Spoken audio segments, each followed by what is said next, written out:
his belief the size and the scale of this problem. You're talking about a third of the country underwater. That's the size of the UK, isn't it? Omar, just what are you hearing about the difficulties in the logistics of being able to get that really important aid to people that need it most?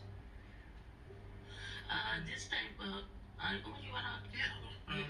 Yeah, like you said, a third of the country is underwater, and the problem is it's in the most outreaches of the country where a lot of them are either in rural or the villages, and they're not either very well educated or they don't have access to this kind of technology to help them.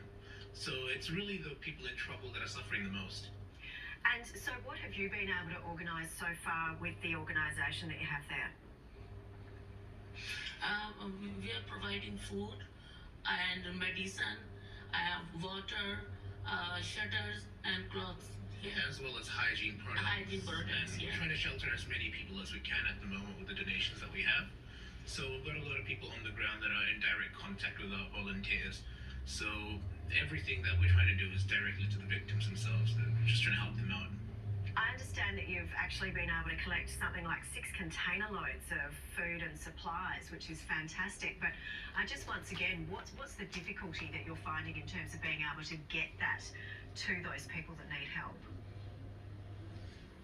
Yeah, so like you said, like a third of the country is underwater, so logistically it's quite hard to charter through each checkpoint through, especially in Pakistan, which is going through a crisis of its own right now. At the same time, it's been about, this whole flood's caused about $10 billion worth of damages. That's estimated in a country that's already very financially stricken.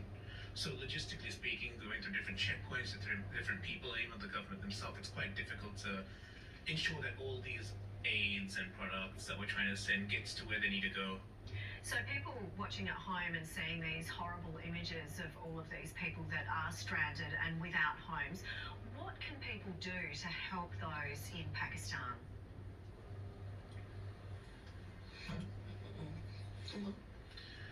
Well, like you said, the easiest way that we could help right now is financially. There's several organizations trying to donate and help the people on the ground. Australian Peace Organization is one of them as well. If they're able to, they could donate through one of these organizations. And if they're unable to, just talking about it to your friends, your colleagues at work, just raising awareness to let everyone know what's happening.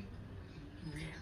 Yeah, it certainly is a really horrific situation over there, and thank you so much for your efforts to help those people as well. I certainly hope that you have a decent trip over there, Robina, and be able to be as proactive as you can once you're there to be able to help all those people. Thank you for your time.